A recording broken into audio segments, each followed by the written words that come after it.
stripping on down. That was the tank in there. And this attack, the attack went in at 11 o'clock.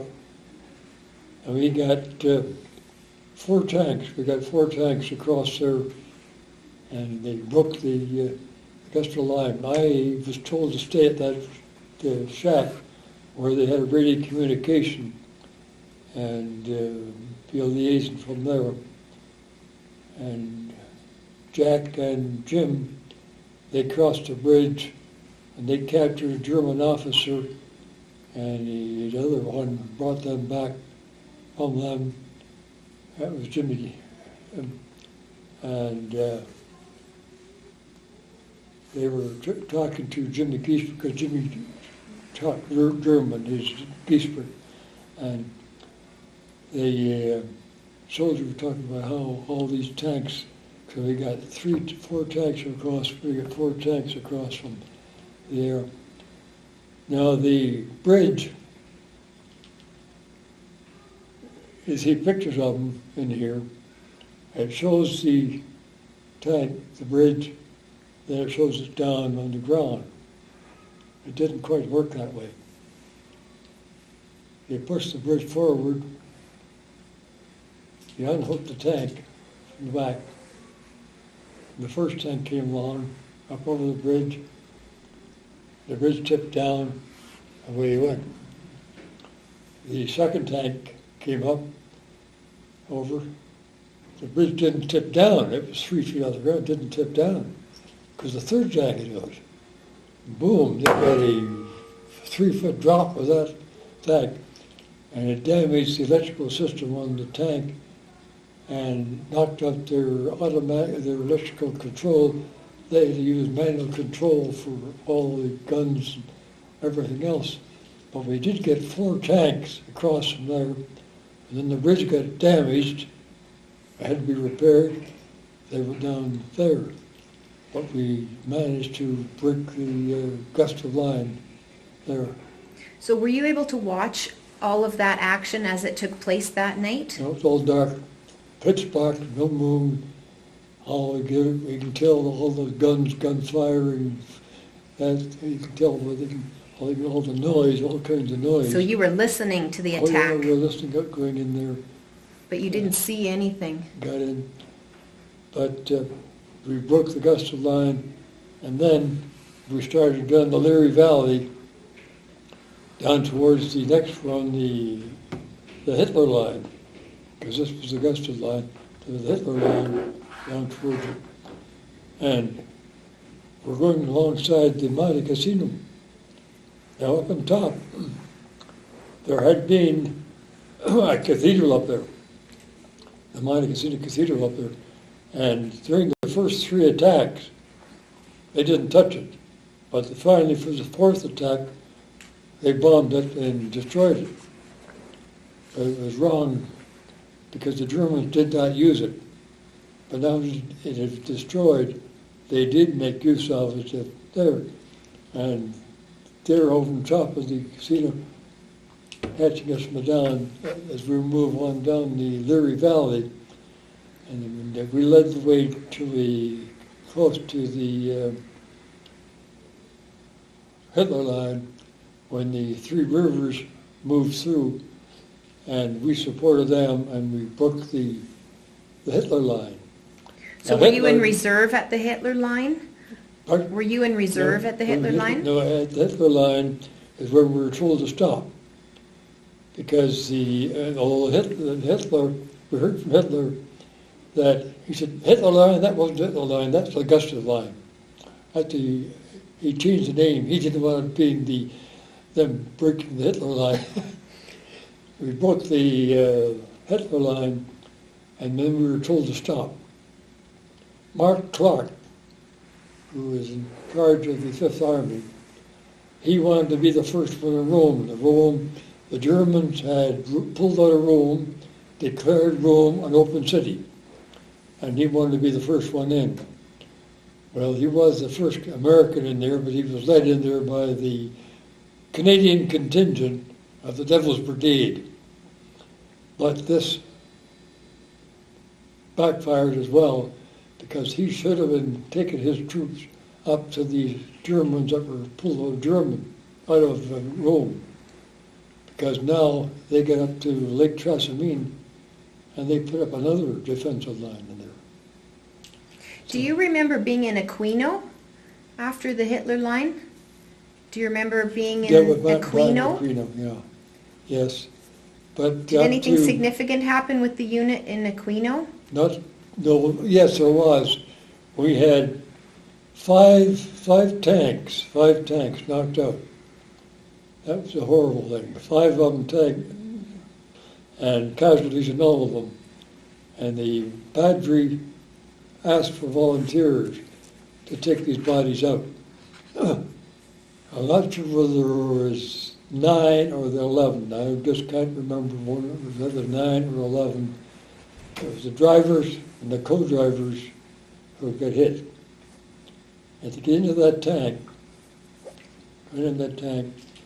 with the smell of the flesh, everything else, and all you find is the big lump of something like that, and you can lift that lump up and take it up to there. That's horrible, horrible. I was one took there. But even worse, I don't know whether that's true, whether I dreamt this. It bothers me. But I got into another tank, into the turret, and there was a piece of metal laying in there. I lifted up this metal, and there was a body in there, actual uniform body. And I still don't know to this day whether I dreamt it or whether I didn't, and how I got that out of there. But it bugged me. It still hits me. I can't really know. I often wonder. But we have lost at least 9 men, and maybe 11. Ed, do you ever dream of that, or do you ever dream of that? Yes. Yeah. Occasionally do.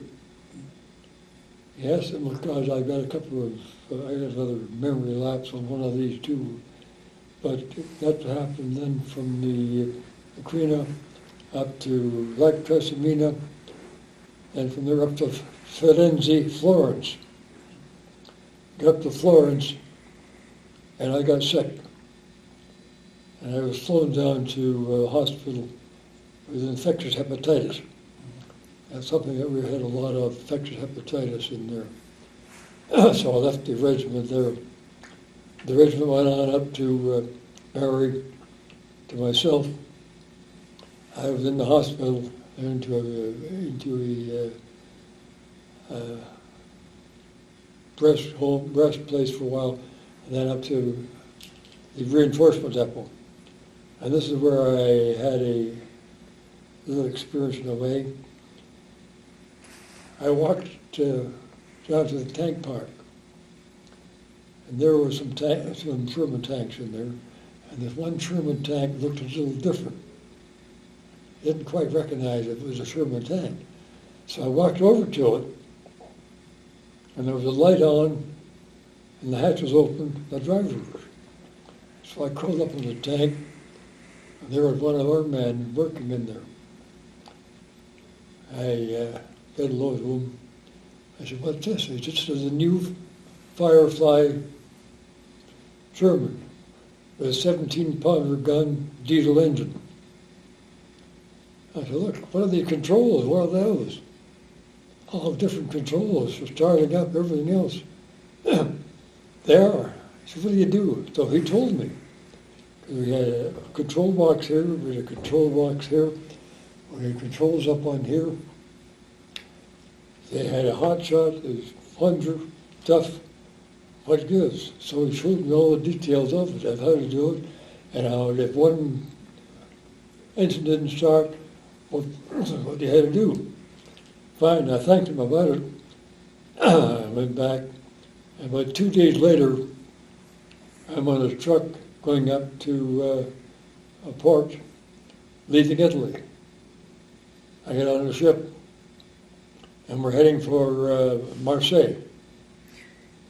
Ed, you didn't see any action in Italy then after you got sick in Florence, is that I right? didn't know.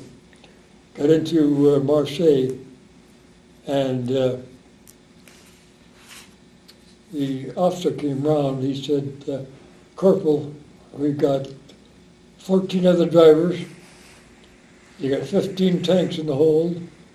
When we get to Marseille, go down and start these tanks so we can take them out. So we get over to the tanks. They said, man the tanks. So I went down in one, and suddenly they came in and hollered, how the hell do you start these tanks? I was the only one who knew how to start one of them. But I called the guys over and told them the procedure for this, and we got them out. I sometimes wonder what would have happened if I hadn't been there, or if I hadn't been curious, how they got these tanks out. So you rejoined the regiment then? You rejoined the Calgary tanks? Not then. At that time, we didn't return it. Went up to northern France. We got some new tanks. We went over to the railways. Some small tanks. We got some small tanks. We learned to drive these from there, and then finally, I got back to my regiment.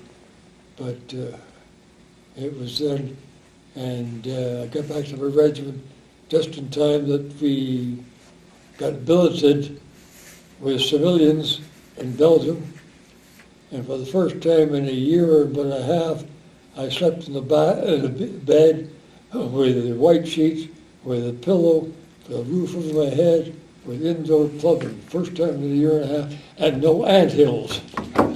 Because anthills loaded them. Because everywhere we had there was anthills. We used to take our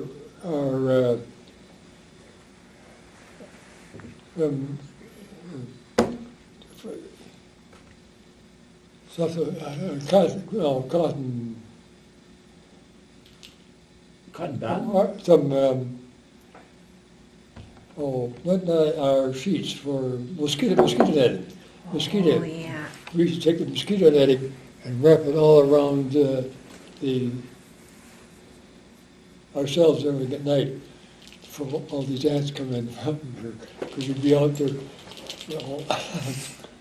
So we get into. Ed, just before we move on to the next part of your story, I'm interested, during your time of convalescence with hepatitis, you probably had a lot of time to think about what you'd experienced in Italy.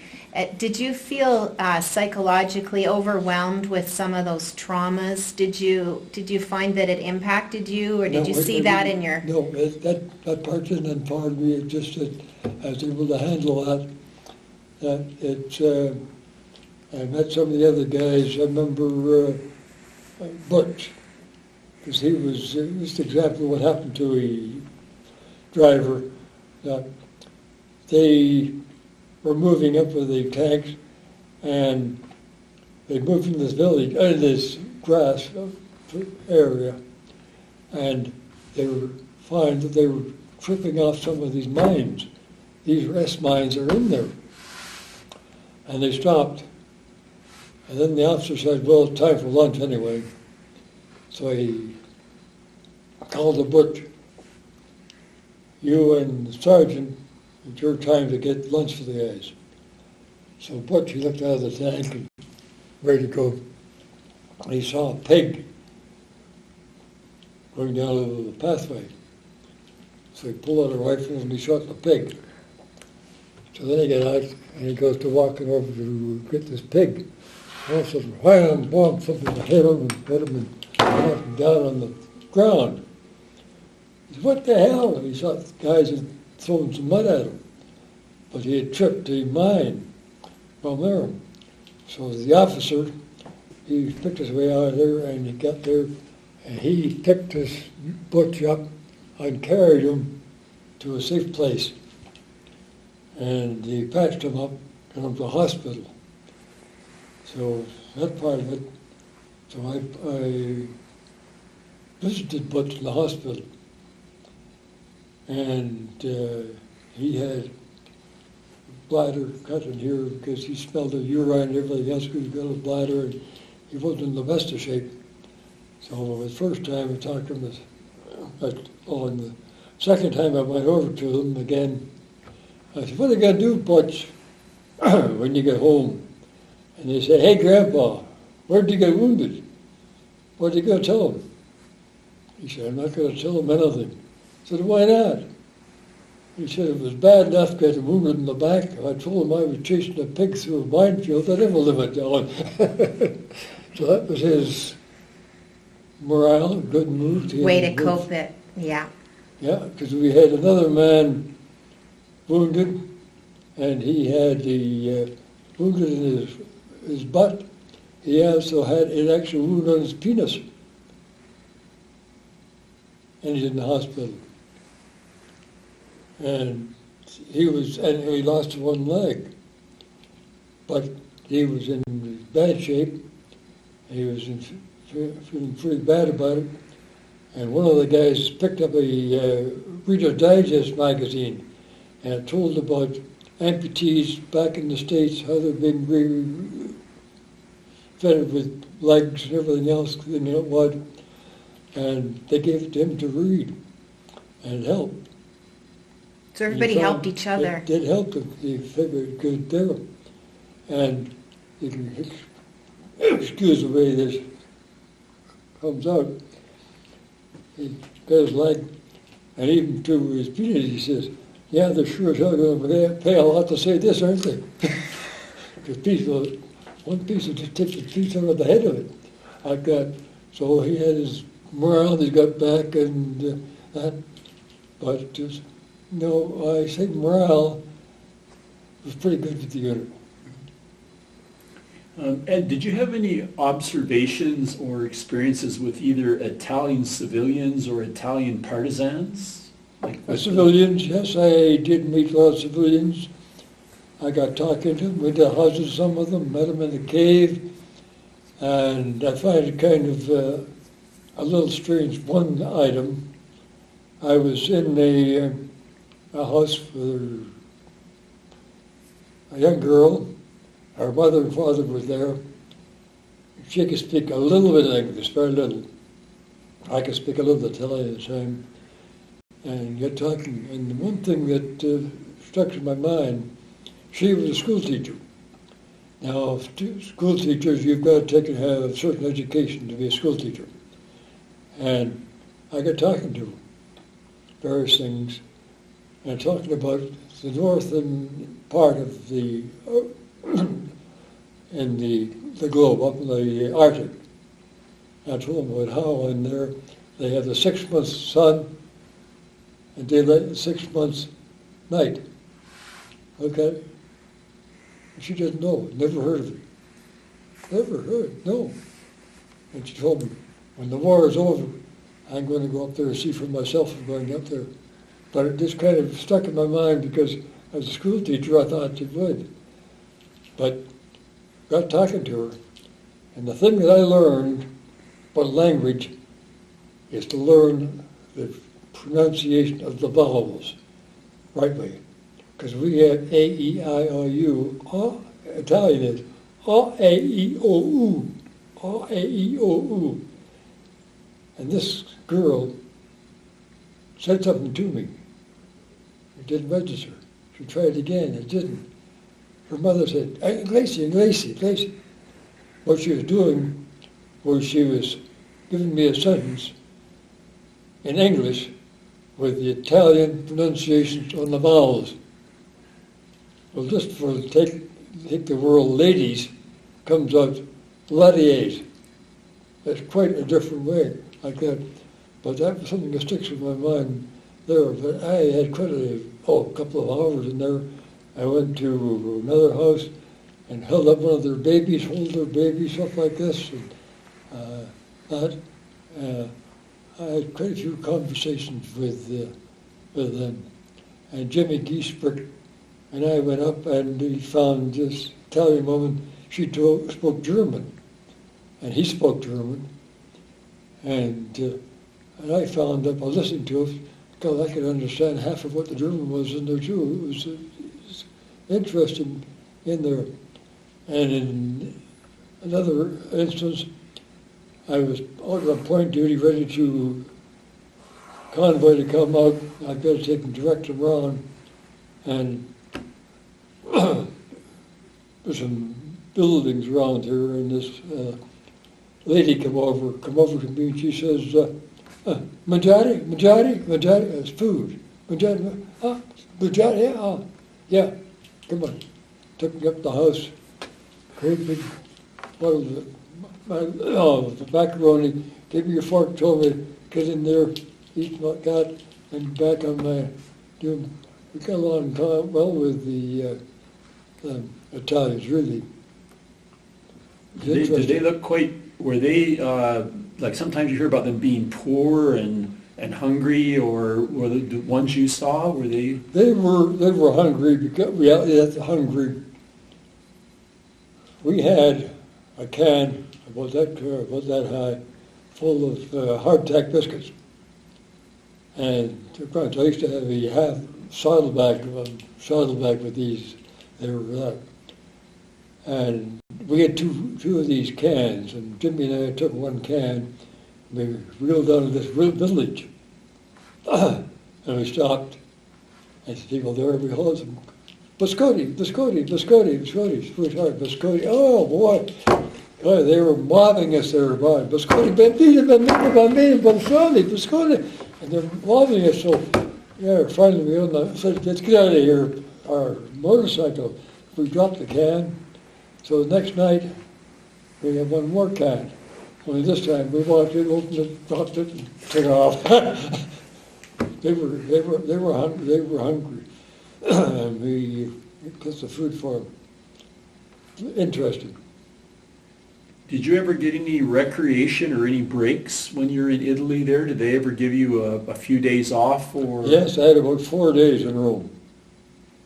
4 days in Rome, and I went, that was an interesting little item. Because there were some girls, Canadian girls in Rome, they were entertainment group. And I met one of them, and going for a walk. She said she would like to see the Rome Zoo. So we go around by the zoo, by the monkey cage at the zoo, I want to see it. Fine. I wanted a picture of me beside the cage.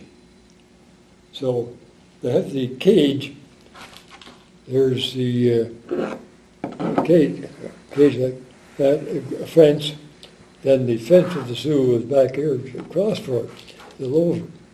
So I stopped here, and she said, oh, I want to go over the side. So I moved over to this side, right beside the cage.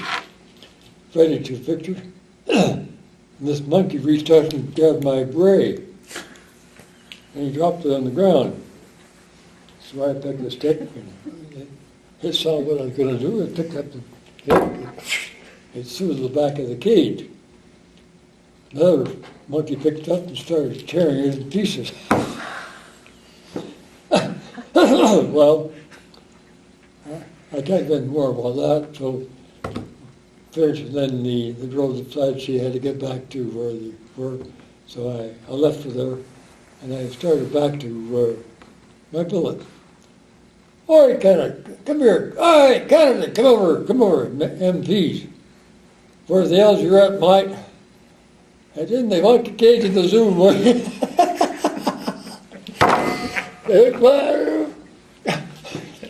I didn't know what to shoot, what to do. Monkey cage in the zoo. I had to get back next day to there and get a new badge, new beret, and but that was in Rome. Did you ever go into Campobasso? Yes, Campobasso. Yes, that's another place. Yes, we were in Campobasso. Yeah, I remember that too. Yeah, we were there. We didn't get much time in these items, but yes, I remember. Did you ever see any of the entertainment shows? Did they in Italy? Did they ever give you guys any entertainment? No, for the they had regiment? some in there, and that was kind of interesting in a way. Sometime brother, I was just where we were at. I saw this man working on a camera or whatnot. I looked at it. I said, "Yeah, I know him." I went over to him. I said, "Hello, Fred." Fred too. Oh, God. He was from high school day. He was in high school. Fred Steele. He lived in Calgary. He lived near me. It was, but I didn't get the movie. But he was the entertainment group. You never know what you're going to get into. So the accommodations in Belgium were a little nicer than in Italy. Oh, yeah. Well, in Italy, on one occasion, I got a mattress. Somebody else had got this mattress, but it was alive. And he threw it away, so I took and sprayed it and took care of it, took all of the lid. So I had it in the tent. We only had a two-man tent. Well, Tommy, he didn't want any part of it, but I put the on there, laying on this nice mattress, first time for a long time. And then in the middle of the night, Tommy said, "Hey, Ed, wake up, wake up. What's the matter? Got a river running through our tent." "Got a what?" I looked, the mattress I was on had kind of curled up. I was still there. I put my hand in, I felt the water, oh, that's just a stream of water. I got out of the mattress, and the mattress went, and my laundry went about 40 feet down, nice clean laundry, all down there. How about the food? Was the food better in Belgium? We didn't have, but no, we were still Army rations. It was still Army rations. That was,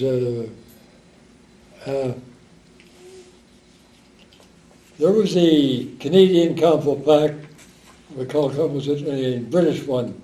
The British one, we didn't like it very well, the Canadian Council Pack. We did eventually get some of them, and they were better food and a better variety of stuff in there. But the British one, well, you didn't starve on it, but it was not to our liking. So where was your unit stationed in Holland? No, we didn't really get on Holland. We got in Dumfriesshire. We were in Dumfriesshire in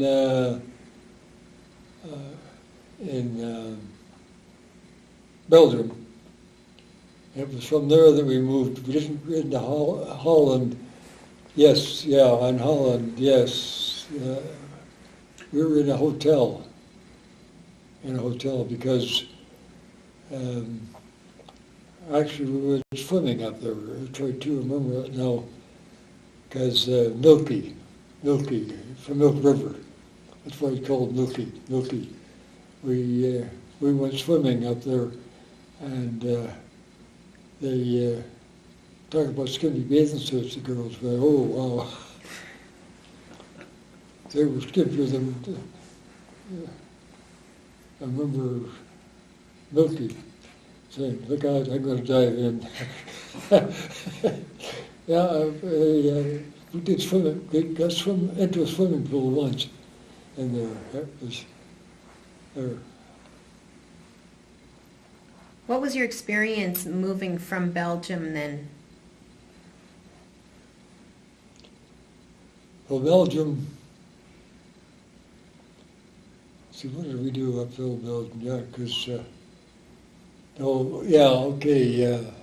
went back to the unit. Went back to a tent, because that's when we moved up into Arnhem. And we were up there in Arnhem, back in our tents, I don't know if say, but sleeping on the ground. But unlike Italy, they didn't have as many ant hills as they, in Italy, they don't have ant hills around there. But,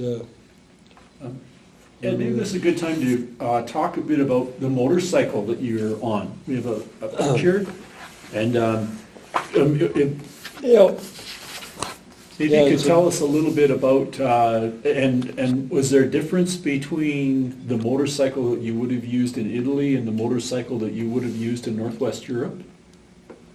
no, the same road. When I had in Italy, in England, I put it onto the LST in Scotland. I rode it off the LST into Sicily. I rode off the LST into Italy, and I got a flat tire on it the first 2 days in there, and had to pull the tube out and patch it. And I remember the first one, I got it done, and I looked up, there was a little Italian boy over there. Well, I got busy with the tire, got it all patched all ready to go, and then I get it, and I'm starting to swear, sacrum, and I'm just swearing out loud. All of a sudden they look up, uh-oh, a circle of Italians all around, and here he's saying, "Sacrament, you're going to tell me all the swearing that I've been doing about that." And then I got the second day, I got a flat tire again. It was so hot, the patch would come unstuck. And our LED, our stores were not in Italy, so I couldn't go with any help. But after 2 days, it never went flat again. Just 2 days on there. But the Tommy gun, we gave up the Tommy gun for the Sten gun because we captured 9mm ammunition, and we could use all we wanted of that. Whereas that, I don't know what I told you about. I think I did tell you about Mitchell, with the bullet went off in his machine gun. No, I don't think so. Tell us that story. Because Mitchell was, he's a very excited man. I could have him on the boat and start moving the boat back and forth and back and forth, make him see, he said, stop. I could do, he was a very, very nice guy, but very excitable. And we had the Tommy guns behind us, and he went over a bump on there, and so they bam! His breech went back, went forward, put a round in there, and put a round right through his muffler. All of a sudden, boom, boom, boom, boom, boom, boom, boom. Scared the hell out of him. But this is... Did you only ride the Norton then? That's what you said. Pardon? You only rode the Norton bike, is that right? That's all we had, yes, was Norton there. That's the only kind we had. I didn't even see, there was one other guy, Italian, came up with a 1914 motorcycle, that was one, and he let us ride it. He was proud as punch of that motorcycle. But no, I don't even see any other motorcycles at the time I was there. Had you ever ridden a motorbike before the war? Nope, I never had. What do you think the challenges of riding a bike during wartime would be versus, regular civilian riding? What kind of special training or special things did you have to be aware of? Well, you've got to be ready for any kind of road, hill, bump, anything, because we had to learn to lay the bike down, pick it up there, lay it down, pick it up, all that, because you never knew where it was going to happen. You'd be in that trouble. George Thompson was told to go down and get the bomb line moved up, and his bike was in repair, so he took my motorbike. So he took off down with it, and he was attacked by German aircraft. and he dropped the bike and hid in the ditch. When he pulled the bike up, he'd broken the clutch bracket. He'd broken. Well, some guy made not know what to do, but he had a wrench on that. He took the front brake clutch off, took that off, put this on that one.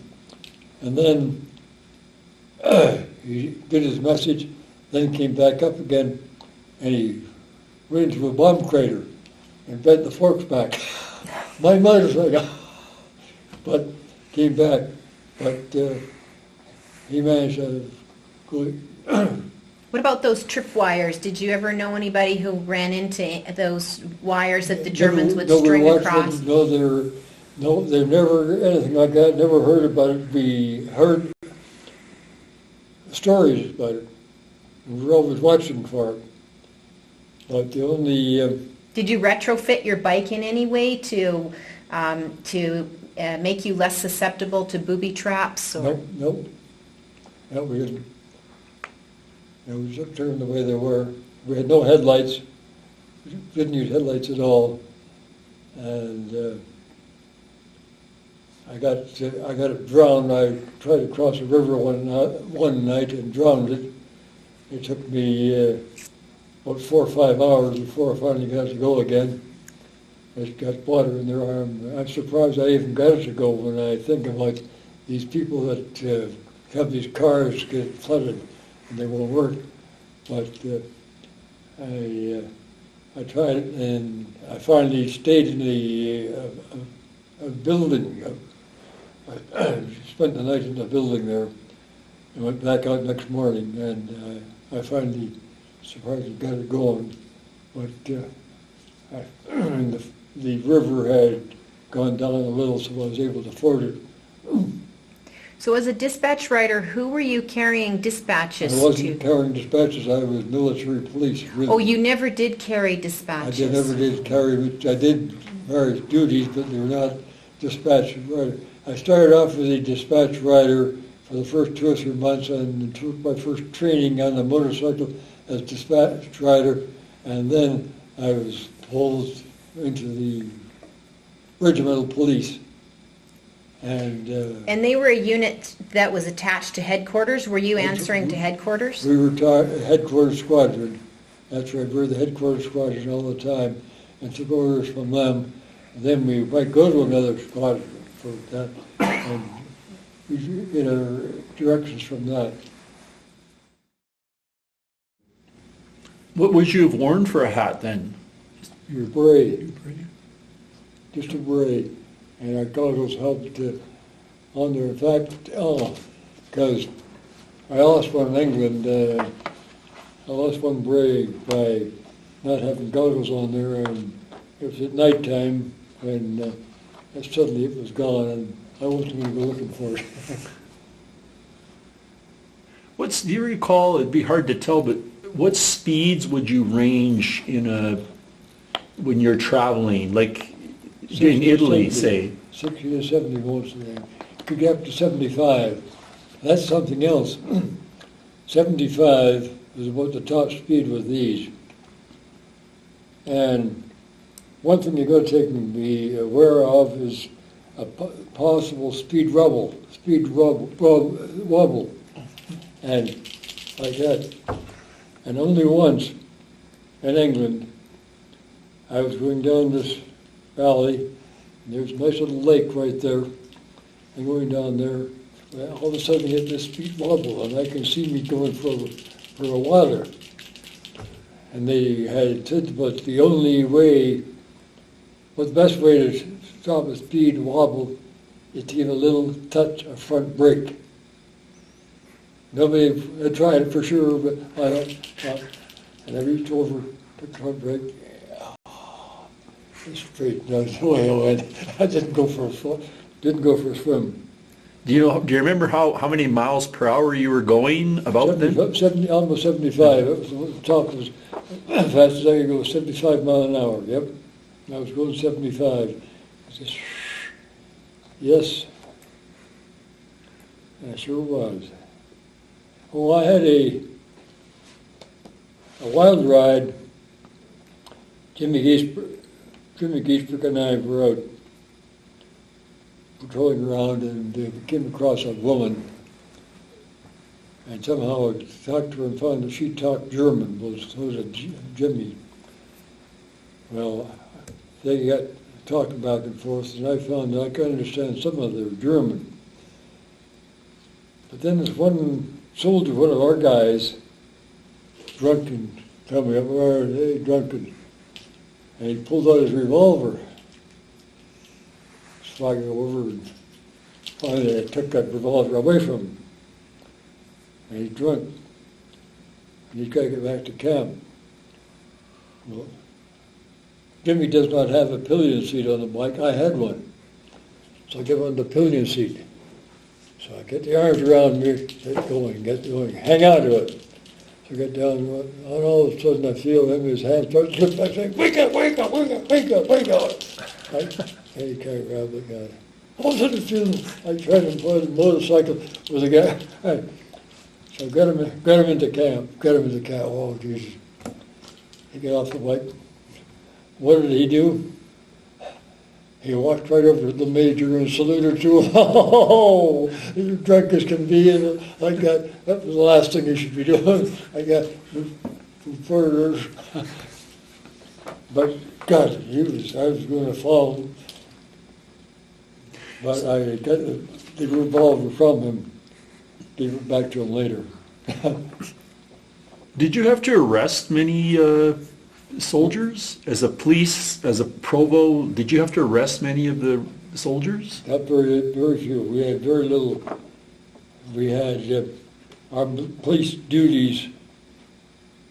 We had, while we were regimental police, it's true, we had very little policing to do, very little call for it, and only one case.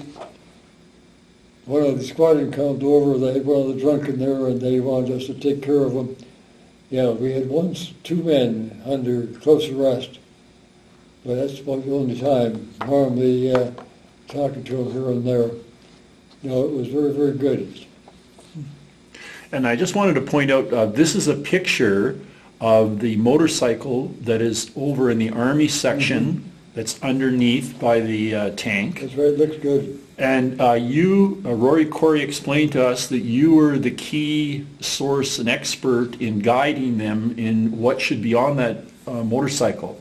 Is that correct? Yeah, but they insisted upon a crash helmet. I didn't like it. Because we didn't have it. Yeah.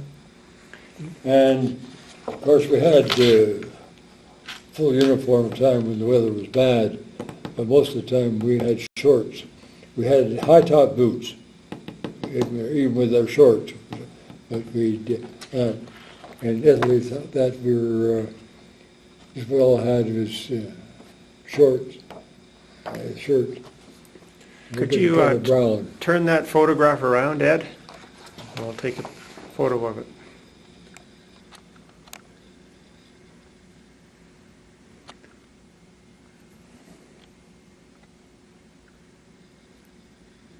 So Ed, would you say in Italy, most of your, is your riding off-road, or are you on trails, or are you on paved road, or are you on just dirt? A little of both. We had a lot over that's the reason we lighter motorcycles.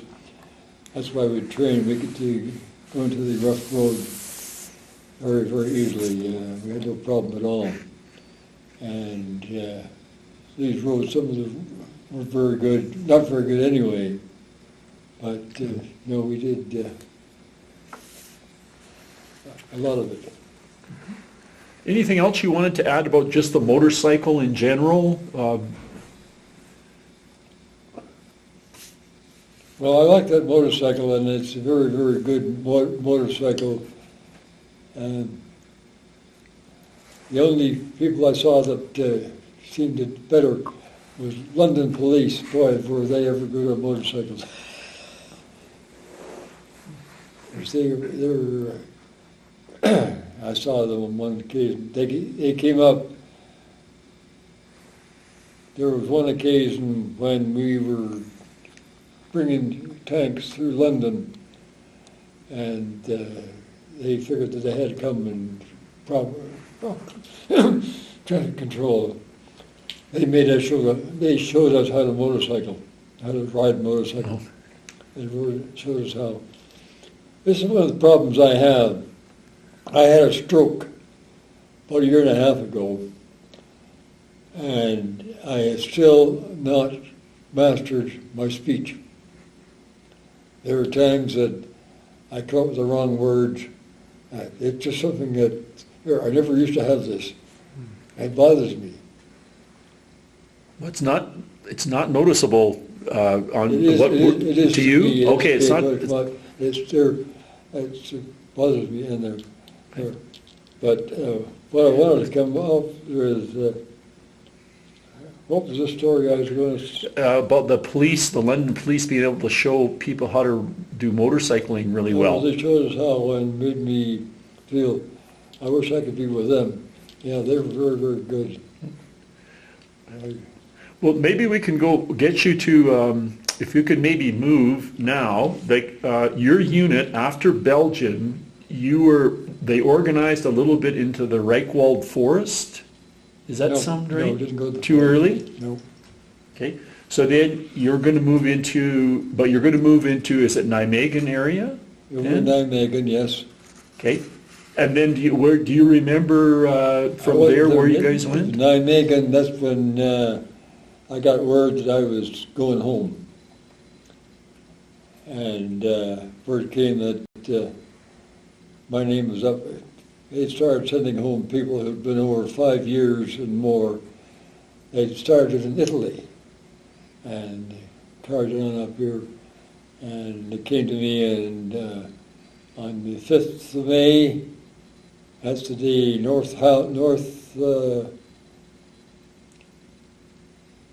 the Germans surrendered in Netherlands. In Holland. And that's Liberation Day in Holland, is the 5th of May.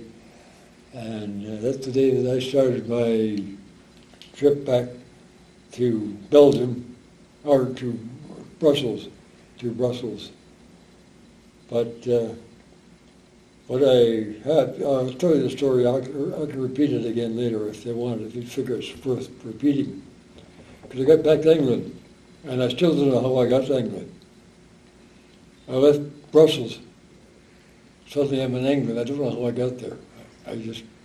That's one part of something that I forgot. I tried hard to figure car, truck, bus, anything. But I got to England. And I got into the truck, and I went to some barracks. And I don't even remember the barracks. But we got paid. And then that evening I went down for a pub with a friend of mine for a beer.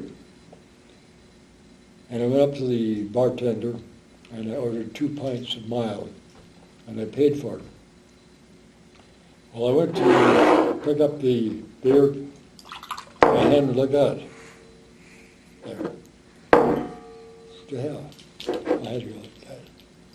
I said, what gives, why? Never had that before. Then something dawned on me. After 5.5 years, the war was over, I had survived, I was going home. It took a while there, because it bothers me, because one other thing that bothers me, I got on the train, coming out of Canada, and we'd stop each town, into one town each day. We stopped at Brandon, Manitoba. And there was a beautiful young lady, about mid-20s, and had with her daughter, about 5 or 6 years old, a beautiful little girl. And this still bothers me. She came over to the train, the window was open. She looked up at me and said, "My daddy's not coming home." That still bothers me. That's fine. My daddy's not coming home. Yeah. It still gets to me down now. But I can't remember getting into England. But maybe you were partying, Ed. Maybe you were partying. Maybe. No, it wasn't. No? Oh, it wasn't? Just, No. that's a, well, that's good. No, just that we got to Belgium, out to Brussels, and of course, what on the 8th, we're walking down the street, and all these kids are throwing firecrackers behind us, fine little devils. And we had a few beers, and I left Brussels. I've tried hard to figure out where was I? How was I? Well, Ed, when you were in the Netherlands, do you remember them attacking Arnhem? Were you with the regiment when they would have gone up and attacked Arnhem? Oh, no, no. When we got to Belgium, Arnhem, that was it. Arnhem had been captured when we got there. Oh, okay. It had been captured. And now, at Arnhem, they had a choice. One, they can go to the north to Walker Causeway, or they can go south to Arnhem. I mean, not Arnhem. Eid or no? Not Eid. What's the other trip then? Into the Reichwald? No, what was when where they didn't. Down by Ada. I know they could either go north, they could keep going north, or they could jump off, and they were trying to drive down into Reichwald. I thought it was Dutch. Well, they could have gone up, was it, Antwerp, pardon me, Antwerp, that's right. It was Antwerp. At Antwerp, they could go north into the Vulcan Causeway and open the passage there for that. Sure. Or they can go to the southeast into Arnhem and maybe figures open way into Germany. That's what I thought it was, an open way into Germany. And they would not believe there were tanks there. Now, Sepp Dietrich, a German general, had 3 regiments of armored in that town, 3 of them. And they got a couple of pictures of 1 or 2 of them, but they still wouldn't believe there were tanks. There were no tanks there. That's why they were defeated, because Sepp Dietrich had 3 track troops. He brought them back in there for rest of recreation. And that's why they took 3,000 men casualties. Yeah, Market Garden. In their market garden in there. And that's when a brigadier put on a private uniform so that he could escape a little easier. Because they'd love to get hold of a brigadier and question him or not. But do you ever remember going into Eid or Apeldoorn? Nope, didn't go to Ede. Eid or Ada, Apeldoorn? not Ede, not Ada. Eid, okay. Nope. Or Apeldoorn, okay.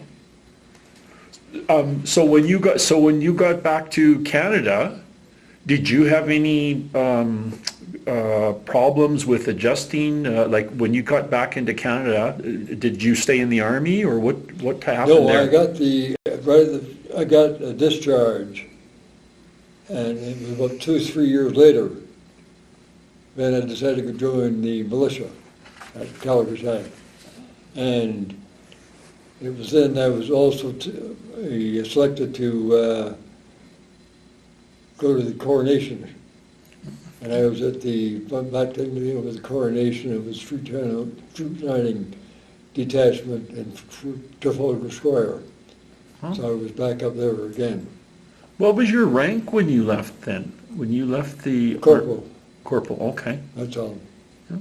So you got that the 1952, the coronation of Queen Elizabeth II? 53, 53, okay. yes. Yep. Wow. Yeah, we stood there for about 6-7 hours, and I would turn my head, and the civilian would give me a little puff of smoke, a cigarette, I used to smoke back in those days. And it took us, standing there for all length of time because it wasn't very warm, it took us about half a mile before our legs would probably move. It was there, we were close to the Beaver Club, and we did manage to get into the Beaver Club for the can once. But, So that was quite a highlight then for you. Did you stay with the militia, or what was your full-time job after yes, that? I did stay with the militia, but I got, except at 18, I got 22 years altogether. It takes 16 years to do this. Or 12 years, 12 years to take this. Another 6 years to get this, so it's 18 years. That's 18 years I had, and then I had my 4 years in the 5 years, or 23 years altogether. And then it takes another 6 years for the Maple Leaf. Oh, okay, on the bar, the bar added on. That's the bar, yeah, with the Maple Leaf on it. Good. And then did you end up settling in Calgary then, Ed? I stayed in Calgary. Well, I did go up to Fort St. John. I was up I got a job as the radio technician. I was up in Fort St. John about a year and a half, 2 years, and then from there to Edmonton, and back to Calgary. Okay. Rest of the time, all of my rest of the time was in Calgary, all the way. And did you ever go back to Italy on any trips? Yes, I went back in 2004. The DVA took us back, and here, that was interesting. Got that. Then I got hold of the phone. I called my daughter. Hey, want to go to Italy for me? What? She sure did. She went with me. One of my daughters. I had one daughter in Toronto, and my son was in Atlanta, Georgia, so it was a long, long way away. But they might have but Gail liked it. And that was that a good experience for you, or did a lot of memories, bad memories, or? Very good, yes. I very, very much interested. And then when did you start to volunteer here at the military museums? About 18 years ago. So almost when it opened? In 1990 it opened. I was a day or two a year after that. I go by Keith because Keith figured that's how long he was here. I was here about 2 years before him. Oh, okay. So he tells me I was Yes. 2 years late. Yes. And that was last time, was that about 14 or 16 years, and I've been a couple of years since then, so it's been about 16 years, 16 to 18 years. Well, I know we always like to recognize that service and thank you for the acknowledgement of volunteering for the museum, because I know you do about once a week now, right? Fridays? Yeah. But well, I just took Friday because there's a man there on Monday, there's another man on Thursday, and I asked my wife, well, she said that she has doctor's appointment stuff, so Friday was free. Yeah. And it's done as the best one. It's not the one to get the most visitors the time you do, but it works out.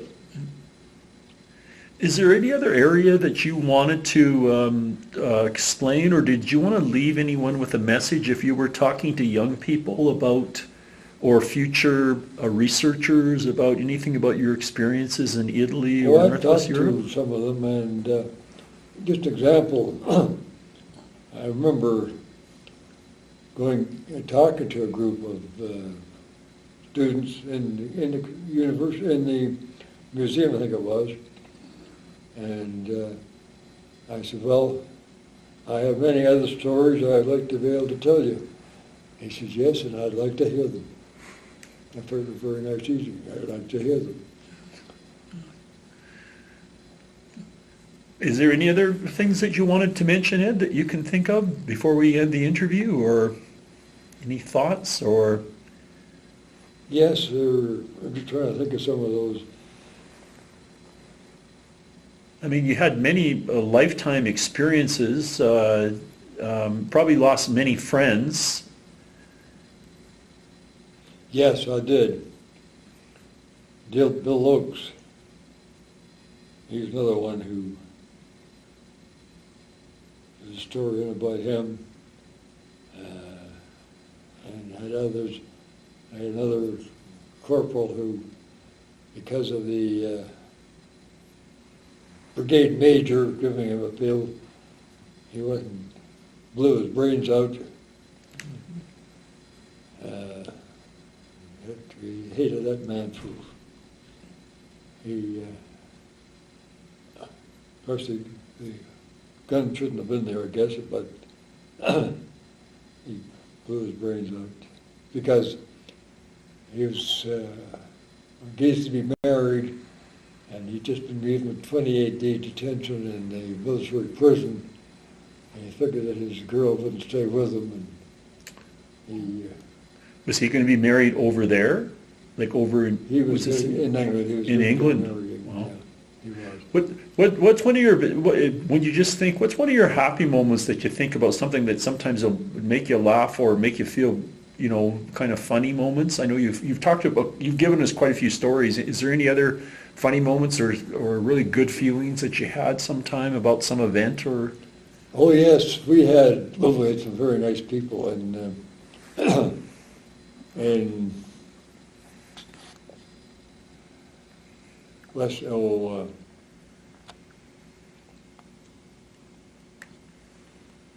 do we call it? There's these all of a sudden do something in my name slips. I forget about name. Right. I got up and we were in. That name's on the tip of my tongue. It won't come. But Brighton. There's Brighton. That is a town on the east of Brighton, where the regiment was stationed for time. And then from there we moved over to Worthing, over to Worthing, over here, Worthing. And we were in the bar one night, Thompson and I, and we met a man, a bit of a character, Mr. Sparks. He was the one of the leading men, and Arnold in there. And he invited us to his house, and very nice people up there. And every time we wanted to, especially around 10 o'clock in the morning, we'd go up there and get 2 fried eggs, and he grew mushrooms. 2 fried eggs and mushrooms on toast. Just the two of us up there. We had Sparks. His wife was Bunny and Brian, and they're very, very nice people, and we all sat up there and always welcome that place. Mm-hmm. Yeah, that's a nice memory. So very nice. Yeah. Very lovely. So Ed, maybe can you explain what the expression D-Day Dodger meant and what your feelings were about that? Yeah, when we first heard about it, we were very angry. We were very insulted. Lady Astor, because we looked at what we had done. We had not Italy. We had knocked the Italians out of the war, and we were keeping close to 1 million, over 900,000 Germans still being tied up in Italy. And if we hadn't kept them there, they would have been quickly transported up there, and would have made that task much more difficult. And believe me, it was difficult enough for them being there. They would have done. So we were very, very angry, and so we are the D-Day Dodgers from sunny Italy. Yeah. I've got the disc at home with the song in it. I've got a book in there. So we don't like her. Excellent. What a great way to end. Great. Well, thank you so much. That was great.